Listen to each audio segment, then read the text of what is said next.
So here we have the auto steeple warrant, and what should be a simple job has turned into a bit of a nightmare. All I needed to fit was this aerial because it was missing. However, when I went up there, I realised that the stub has actually snapped off in the aerial base. Now I've tried to get it out, tried to drill it out, tried to tap, all I can possibly do, and I can't get it out that way, so it's going to need a new, that little tiny little black thing which is the aerial base, is going to need a new aerial base. But because this is fully coach built, I can't really get to it. So it will bolt through the inside here, but I can't get to it through there. There's a plastic cover up here, so I think the headliner is going to have to come down. However, I've already taken the fascia board a little bit out to try and see.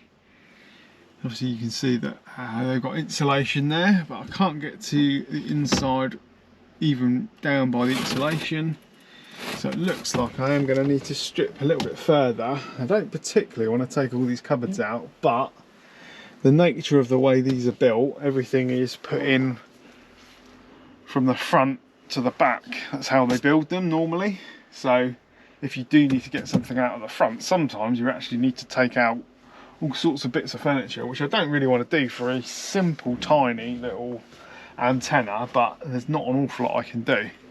So I'm going to have to get to it. I'm going to have to replace that antenna base. But yeah, it's just turning into an absolute nightmare because I cannot get to it yet.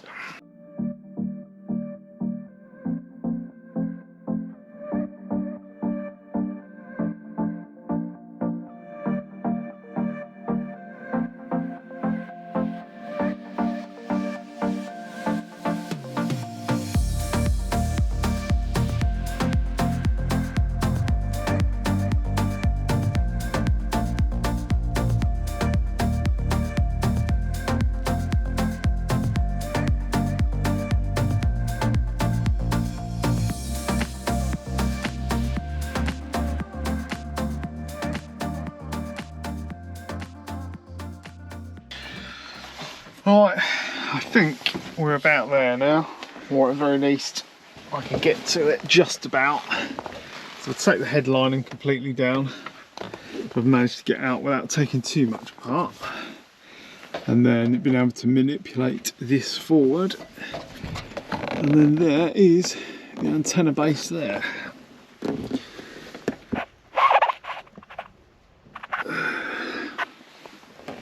There's the connections, so it's only AM and FM on this one.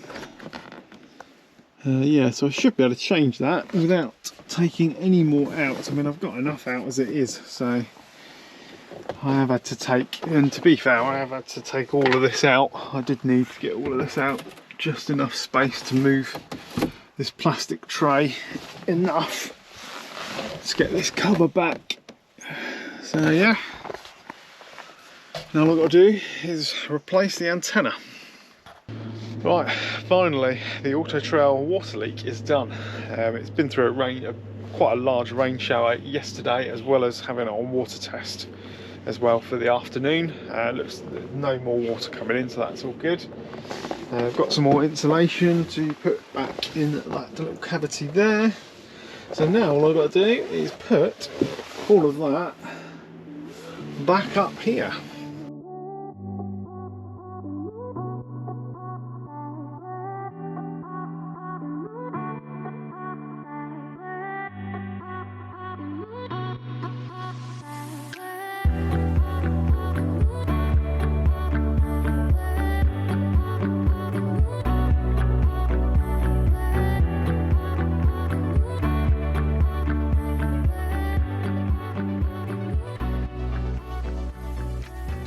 Right, we have the new aerial base.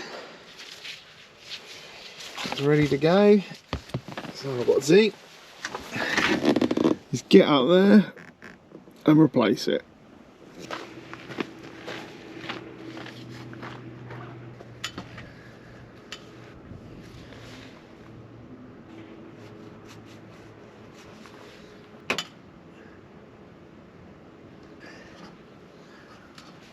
You can see I did try and tap the original thread out, but to no avail, so we've had to replace it.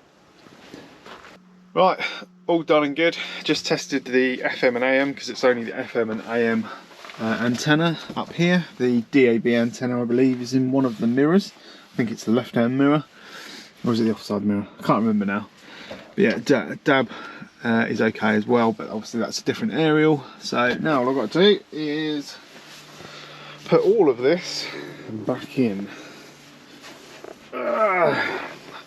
Getting good at pulling the front ends of these apart.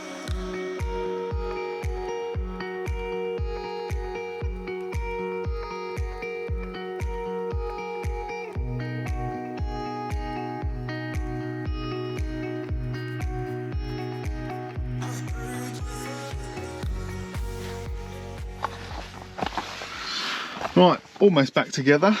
The most difficult thing was getting these little corner bits back in. Obviously I haven't done this side yet, it's nearly in. But that little bracket, it goes right up in that corner there. You can't get your head in there to see it. 2 little screws. I'd love to know how they did that at the factory, because that must have been a right old struggle. Must have taken about 10 minutes to put one piece in. But yeah, these just go back in this area. Go in that way.